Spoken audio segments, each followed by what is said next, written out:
Hello, students. Welcome back. And in the series of our short videos on important question types for different topics, तो पिछली बार हमने thermodynamics की बात की थी और आज अपन बात करेंगे ऑप्टिक्स की। तो ऑप्टिक्स के अंदर जो इम्पोर्टेंट क्वेश्चंस देखे गए हैं in the recent exams, in the recent JEE mains exam, उनके बारे में एक बार टच बेस कर लेते हैं।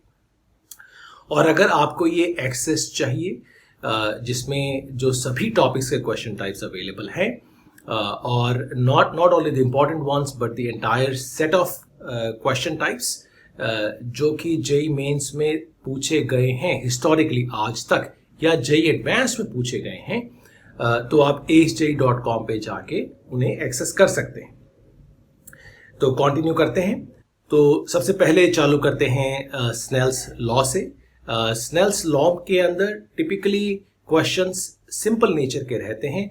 आपको कोई गिवन ज्योमेट्री होगी और आपको लॉज ऑफ रिफ्रैक्शन और लॉज ऑफ रिफ्लेक्शन यूज करके अननोन डिटरमाइन करना होगा। इसमें इतना ही ध्यान रखना है, कोई गलती सिंपल सिली एरर्स अवॉइड करें। आगे चलते हैं। लेंस में कॉन्वेक्स लेंस को लेके जो अधिकतर क्वेश्चन देखे गए हैं उनमें से एक इंटरेस्टिंग क्वेश्चन ये रहता है कि जहां पर आपको इमेज प्लेन और ऑब्जेक्ट प्लेन के बीच में डिस्टेंस गिवन है। कहने का मतलब है आपका ऑब्जेक्ट प्लेन और इमेज प्लेन फिक्स्ड है। So in which case lens, the convex lens can be placed at two different locations to get your image of the object on the given image plane. तो इस fact को use करके आपको कोई unknown determine करना होगा। आगे चलते हैं। कॉन्वेक्स लेंस में डिपेंडिंग ऑन आपका क्या उसका मीडियम है, उसके लेफ्ट में, उसके राइट में, और क्या उसका रेडियस ऑफ कर्वेचर्स हैं दोनों सरफेसेस के, आपको उसका फोकल लेंथ डिटरमाइन करना होगा। या फिर लेंसेस के ऊपर ऐसे सवाल हैं जिसके अंदर दो या दो से अधिक लेंसेस साइड बाय साइड रखे गए हैं और आपको उनके बारे में या तो उनका इफेक्टिव फोकल लेंथ निकालनी है या कुछ और उसके अंदर डिटरमाइन करना है। आगे बढ़ते हैं। तो नेक्स्ट वाले में इसी का ही एक स्लाइड डिफरेंट वेरिएशन है पिछले वाले का ही, जिसके अंदर आपको एक लेंस गिवन होगा और एक मिरर गिवन होगा, but mirror might be at a certain distance from the lens और उसमें आपको फिर फर्दर यूजिंग द आपके standard governing laws for the lens and for the mirror आपको अननोन डिटरमाइन करना होगा। प्रिज्म के अंदर जो क्वेश्चंस देखे गए हैं they are related to the minimum deviation. तो उसमें आप अपना टॉपिक रिविजिट कर लें और make sure that you are comfortable with situations where ray is undergoing minimum deviation. Optical instruments में अधिकतर सवाल कंपाउंड माइक्रोस्कोप पे देखे गए हैं, तो make sure that you revisit your compound microscope and telescope as well. आगे बढ़ते हैं। अब यंग्स डबल स्लिट एक्सपेरिमेंट देख लेते हैं। उसके अंदर काफी सारे सवाल जो पूछे जा रहे हैं वो उसके बेसिक्स को लेके पूछे जा रहे हैं, तो make sure that you revisit your basics of the YDSE or the Young's double slit experiment.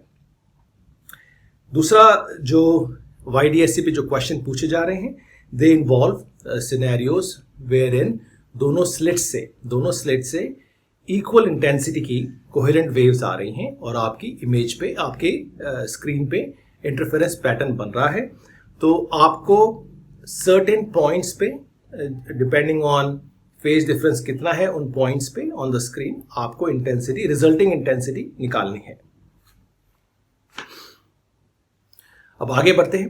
अब आगे वालों में वी विल टॉक अबाउट कि जहां पर YDSE नहीं, कोई भी गिवन दो वेव्स हैं, EM वेव्स हैं, उनके इंटरफेरेंस को लेके एक सवाल आ जाता है जिसके अंदर आपको दो डिफरेंट इंटेंसिटीज की वेव इंटरफेयर कर रही हैं और उनकी मैक्सिमम और मिनिमम इंटेंसिटीज डिटरमाइन करनी है। याद रखें, intensity is proportional to square of the amplitude of the electric field. फिर डायफ्रैक्शन को लेके कुछ सवाल देखे जाते हैं, और अब चलते हैं जहां से काफी सवाल देखे जा रहे हैं, वो है ईएम वेव्स। तो ईएम वेव्स में अपन 5 इंपॉर्टेंट क्वेश्चन टाइप्स को अभी फिलहाल डिस्कस करेंगे। तो सबसे पहले जो खूब सारे सवाल देखे जा रहे हैं वो हैं अपने ईएम वेव्स के बेसिक्स को लेके, राइट। बेसिक्स का मतलब क्या है? फॉर एग्जांपल जैसे E cross B, right, the cross product of the electric field and magnetic field gives you the direction of the propagation.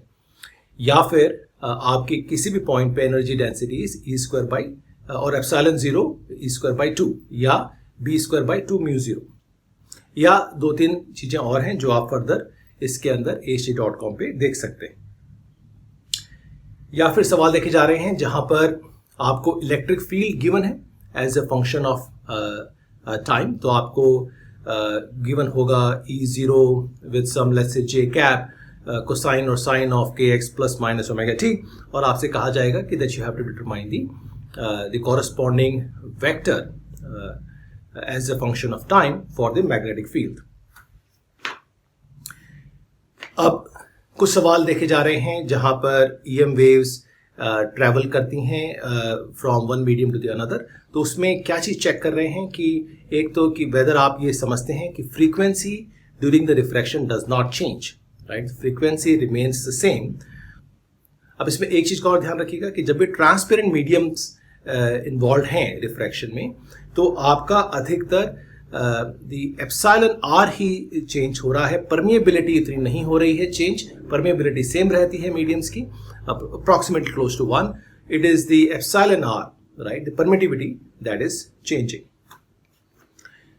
फिर काफी सारे सवाल है मैग्नेटिज्म ऑफ मैटर पे पूछे जा रहे हैं, और आखिर में ईएम स्पेक्ट्रम। बड़े सिंपल सवाल हैं, तो make sure that you revisit your some basic fundamentals on the EM spectrum. With that, I'll stop here and wish you all the best. बने रहिएगा, हम अभी कुछ और टॉपिक के बारे में डिस्कशन करेंगे इन द अपकमिंग वीडियोस, और फर्दर आपको डिटेल चाहिए हो तो आप AHD.com पे जाकर देख सकते हैं। Thank you, see you next time.